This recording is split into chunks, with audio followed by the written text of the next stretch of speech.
Hello and welcome to another video review. This is going to be of Mystic Towers for DOS. This is an interesting little action-adventure game made by Animation FX. They're actually a Australian company. And this game actually is a sequel to another game that was never released outside of Australia.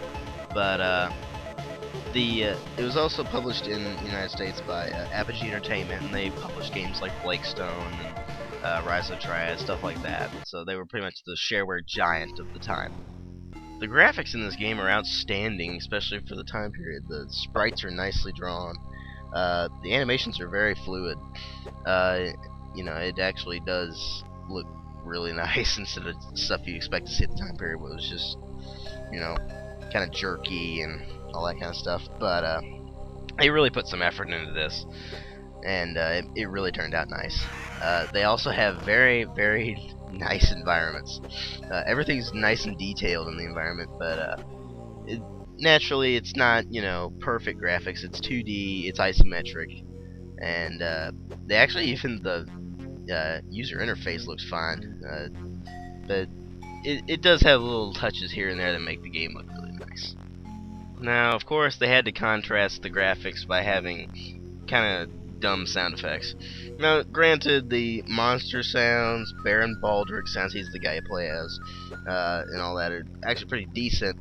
They have the same spell sounds for every single one. It doesn't matter whether you're shooting sulfur spells or a fireball, they all sound the same.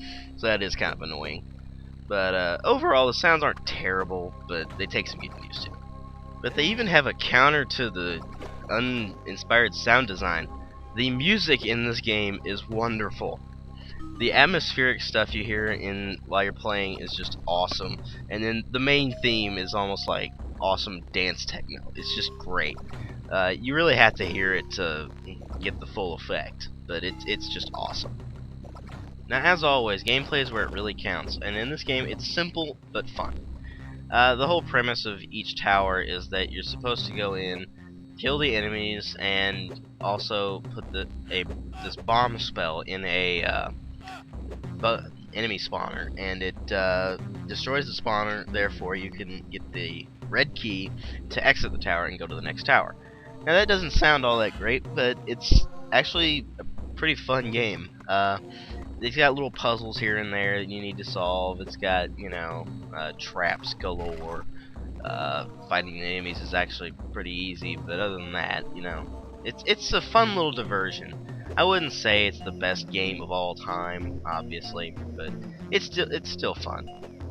The game's split up into two sections, difficulty-wise. You got the Apprentice Towers and the Wizard Towers.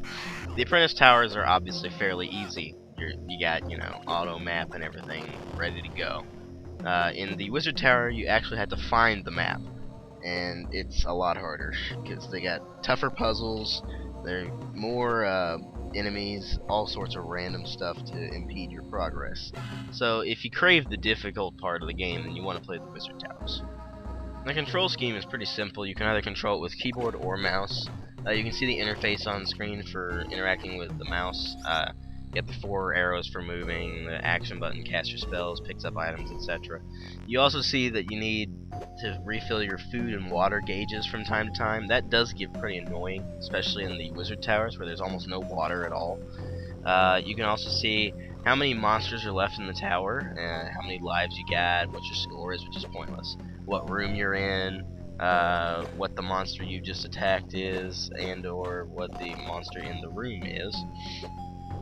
You can also see the coins you can get. Now, the coins you get in the game are actually used to purchase spells and random items. There's little slots in the walls where you can just use your action key on there to make it drop something from the ceiling, and sometimes it's a spell, sometimes it's a treasure, stuff like that. You have several different spells you can use, attack spells, teleport spells, and even a heal spell or two. But you also see that you have a little diagram of the tower, and the highlighted section is what level you're on, and when that level turns gray, it means you've completely cleared the level of enemies. So when it turns red again, that means that something's respawned and you need to go back to it, and that's really irritating sometimes on the Wizard Towers. But on the Apprentice Towers, it doesn't happen fast enough because they decided to make the respawn times on the Wizard Towers faster than on the Apprentice Towers. So all in all, it's really pretty easy to get through a tower when you pay attention to that gauge and how many monsters are left. Now the game's not without problems. The story is very weak. Basically, you're Baron Baldric. You were asked to go into the Towers of the Lazarin to clear them out, and that's really it. So yeah, you don't get much in terms of storyline. Of course, Baron Baldric makes up for that with his wacky mannerisms, like scratching his crotch constantly or picking his nose constantly, stuff like that. You know, really goofy stuff. And he'll randomly just like make really weird gestures and stuff that you're just sitting there like, what? But anyway, the environments do get a little repetitive, because considering that they have the same like textures and everything for all of the environments, rather than the just like each individual tower. So they do get repetitive. The rooms themselves are different, but everything else looks the same, so that does get a little annoying. And the game's almost too easy. You can get through it in a couple hours without any real difficulty at all. There are a few moments where you'll be more challenged than others, but other than that, it's really not a hard game at all. So it is actually worth checking out if you don't like hard games. It's you know, not too hard. It's a little bit too easy, but still fun. So I still recommend it to people who like wacky characters and stuff like that. But overall, it's a good game. I wouldn't say it's amazing or anything, but it's worth checking out. There is the shareware version still available on 3D Realms' website because they're Apogee now. So yeah, it's worth checking out.